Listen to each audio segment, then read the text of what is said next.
Thank you very much, Dr. Tappan, for that. I must warn you that if you ring the bell, you'll get a Pavlovian response. I shall say a prayer and leave the school. Pleasant good morning, ladies and gentlemen. It is a very, very good feeling to return to the scene of the crime. When I look around, I see people who taught me years ago, people who endured my company as staff members, people who work with me in other schools and other capacities, and it's really a good feeling to see everyone here this morning relax.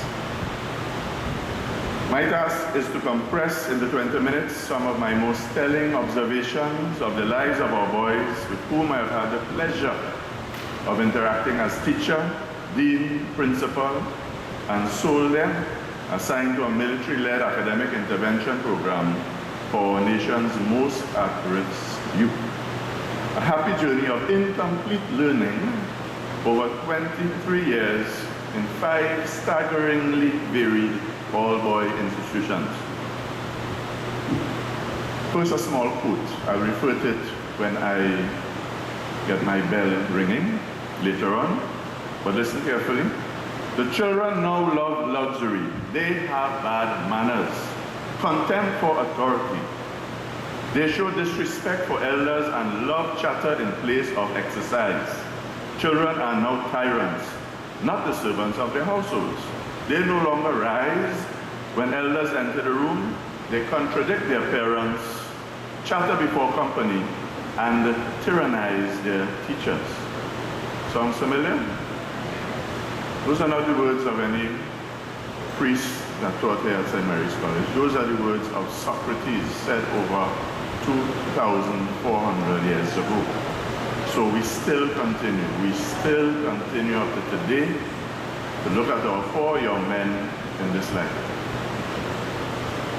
I wish to explore just 5 entrenched phenomena, 5, gleaned from my humble experience that seem to heavily impact the academic and social development of boys, admittedly focused on secondary all-boy institutions, thus with debatable inferences for the mixed sex school setting, while suggesting that some of these factors have by osmosis critical implications for boys in the primary school system as well. First off, the starter's gun, parental and societal displays of emotion, unfulfilled or disappointed expectations at the SEA, formerly Common Entrance Exam. The parental display of unbridled pride and joy on your son attaining placement in a so-called prestige school, as opposed to the disbelief, sullen stupsing, and demoralized resignation when he may not, goes a long, long way in defining the initial motivational energy necessary to traverse the primary-secondary continuum. When boys who are still umbilically attached to demonstrated parental affirmation at that age see and absorb their parents' disappointment, they become dejected and demotivated. Our irresistible urge to stratify schools into good prestige and bad secondary, and the high premium placed on gaining a place in one as opposed to the other, impacts on our primary school boys from early in the game, filling them with the heights of expectation or the depths of dread at SEA time. Again, if my colleagues from St. Anthony's would indulge me. Years ago, as vice principal, when we had to register students at the SEA, we had a sizable number of boys coming in with their parents. And this is the body language. They did not pass for the first choice or the second choice. They're now coming to a school that very few people even know existed. Of course, we know it now, football school. And the parents would say, my son doesn't want to stay here, give me the transfer form, I'm going to send him elsewhere. But after that boy intermingled with the members of staff there to register him, after he took a little stroll through the school, he saw the field, he saw the pool, he saw the trees, he saw the river, he would come back, tugging at his father's shirt, Daddy, Daddy, I will stay. Let me stay here. Okay? So yes, a powerful indicator of a boy's ability to function well initially upon matriculation to secondary school is the positive or negative impact on his self-esteem by parental and to a lesser extent, social reaction to his perceived success or failure at the SEA.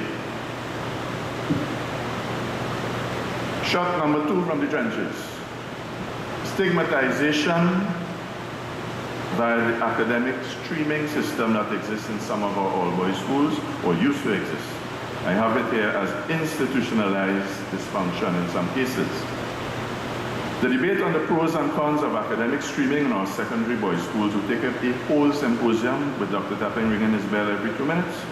But as a survivor of that experience for one mercifully short year, the palpable difference in esteem between the upper and lower streams and the dismissive attitude of a few teachers were catalysts for us students, including myself here, to relax into a relative dysfunction in the lowered academic expectations and the predictable higher levels of indiscipline seemingly expected of us. That teachers of questionable pedagogical ability were relegated to educate the lower stream classes in my student days may be a credible indictment.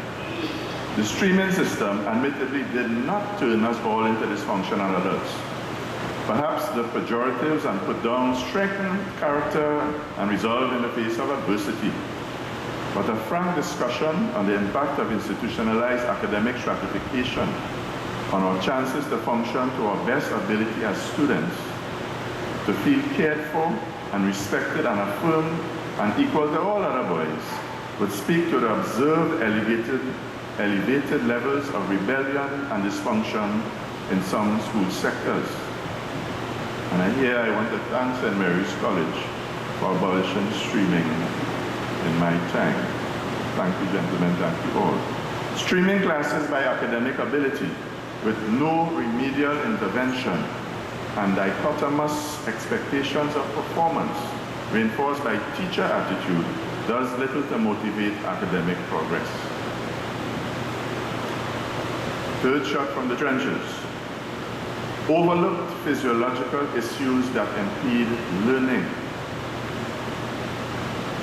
Vision and hearing impairment, or vision and hearing rather, are the 2 most important senses to facilitate functioning in the classroom in our schools.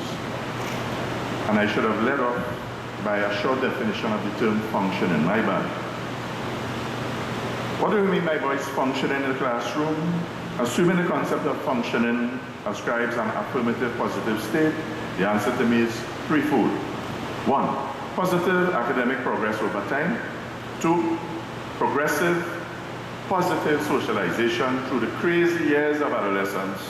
And then 3, a melding of these 2 developmental processes to produce a socially and spiritually conscious, career-wise, critically thinking young man, hopefully enamored for life with a visual or performing art or a sport, and ready to face the rigors of higher education and the working world.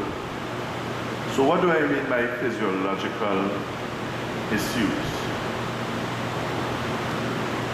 According to some startling Ministry of Education statistics from the National Report of the Education Planning Division way back in 1999, 50% of primary school children are visually or hearing impaired, with a further 25% class, listen to this, I don't believe it, but I'll just say, class as mildly mentally retarded.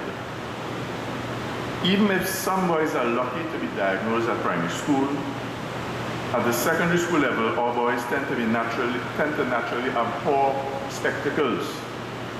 And hearing aids and other such devices are not cool as an accessory for boys at all. Furthermore, access to diagnostic testing is sporadic at best via the ministry, and private vision and hearing testing of boys from economically challenged circumstances hardly happens. Much learning opportunity is lost when a boy strains and struggles and finally gives up trying to follow the teacher over the normal noise level of a school. Similarly, straining to appreciate blurred words on the board or in a book in front of you with accompanying headaches also impedes enthusiasm to read.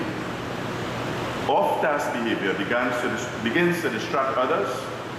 Class control is tested. and the knock-on effect of boys who are physiologically disadvantaged and undiagnosed impacts on individual and collective performance in class. The story is told of a young gentleman coming to this school who, for the first 2 years of his life, couldn't see the board that well. The math teacher would write something like hieroglyphics because he couldn't make out what's happening there. The books gave him headaches. Descended to the bottom of the class until one day his father took him to the eye doctor. And when the eye doctor told his father how bad his eyes were, it was the first time he heard his father let go a cuss. That bad. Glasses were prescribed, and that young man saw a totally different world. Moved from the bottom of the class to never drop below 2 places from the top. By now your guess that I'm talking about myself. Right? But that was literally an eye-opener for me.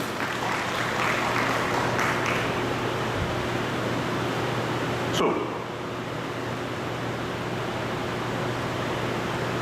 controversial shot from the trenches this time. Success and riches, money, wanting it now, and often the sad reality of needing it now. What does that have to do with functioning in the classrooms, money and so on? Dr. Farrell commented upon the porosity of our school walls. When we were here in school, years ago, we knew as careers as abstract things down the line when we get big, when we started to wear long pants, put on shirt and tie, etc. But now our boys are far more informed than we were in the sheltered hardwood halls of the school. It is the absolute hardest thing for a young boy to defer the powerful emotions that speak to instantaneous gratification, for the high-level abstract ideals and deferred rewards of the future. He begins to feel he wants everything now. The path of discipline and hard work, self-sacrifice, and deference to others along the way is beset by multimedia billboards today that scream to him, feel good, get rich, get even, get high, get laid, get respect, now, right away. Many of our young boys in school today are distracted by the gilded illusion of an instantaneously successful modern career. The DJ, the hip-hop artist, the soca star, the ganja farmer, and ignorant of the fact that only 1 in a million can make it legally or get away with it illegally. And if and when you drop out of school mentally or physically. In some schools, the sobering reality, and this is true, this is real, the sobering reality is that the real economic necessity of our boys having to find jobs as they are in uniform today, now to help mind themselves and their siblings. After-school jobs impede on study time, reduce sleep and recovery time, and affect performance in the classroom. And my colleague Lucia, principal of Belmont Boys, will remember my very first assembly with the school in 2005. I asked the question, where is my school? I saw just 200 boys before me. Then I was told, sir, you don't know the reality. Look at the time of the year. It is just after Christmas. The boys are still working in the grocery. They're working in the hardware store. They are not going to leave their jobs, their part-time jobs, to come to school just yet. By the second week, they started to come back.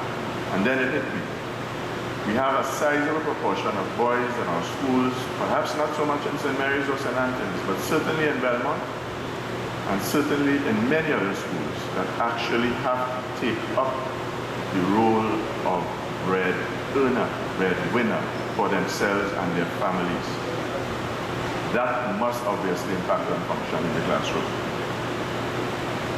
My fifth and final contribution, I've left for last because it is the most serious, has to do with the role of the teacher. Role of the teacher. It's a powerful indicator of function or dysfunction. Boys, and probably girls too, began to dissect you the instant you walk into the classroom as a teacher. Within minutes, they form an impression outlined by how you dress, walk, talk, enter their space, establish your dominance, and most importantly, articulate positive, uplifting expectations of them. They then must test you to see if your rules and regulations for best class management practice have teeth. And once you both survive these probing encounters, you begin to earn their true respect. You begin to lead them.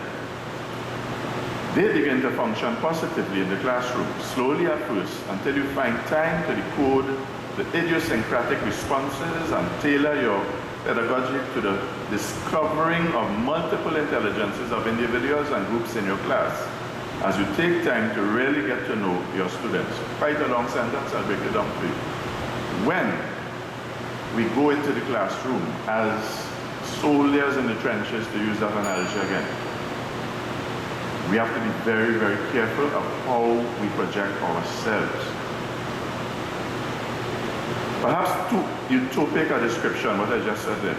Nevertheless, I have found that firm but caring teachers who model behavioral expectations, attendance, punctuality, fairness and respect, grace under pressure, and the love of learning, together with a framework of proven classroom management techniques, always get the best from their boys. Younger boys tend to equate love of subject to affinity to teacher. And the teacher must now recognize this and take cognizance of his or her higher level roles beyond just classroom delivery. We speak of those roles as surrogate parents, objects of imprinting. Young men watch us to see what do adults do, how can I learn to be a man from watching a teacher in the class, male teacher that is. Or even targets of misplaced hostility. The phrase, more things to more people, underpins the evolving role of the classroom teacher for traditional societal roles of the nurturing family and the disappearing concept of the nurturing father in particular. Now shout for intervention by teachers, both male and female. The soothing of physical and emotional fears must take place before our boys can learn, and the teacher is the first responder. First responder.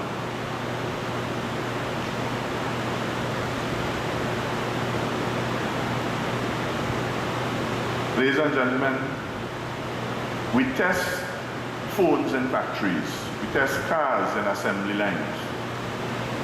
We test food and drink products for impediments to quality and consumer satisfaction. But there are two areas where we neglect to do much testing. One is in the quality and caliber of teachers that we put before our boys. And the second area, I just referred to it, physiological impediments. Second most important factor that we can cater to and for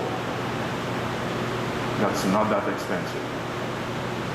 We do all these nice testings of everything that would be considered to be a value of or for us, and we don't intervene in getting the people who are to interface with our most cherished investments trained up and focused for the job.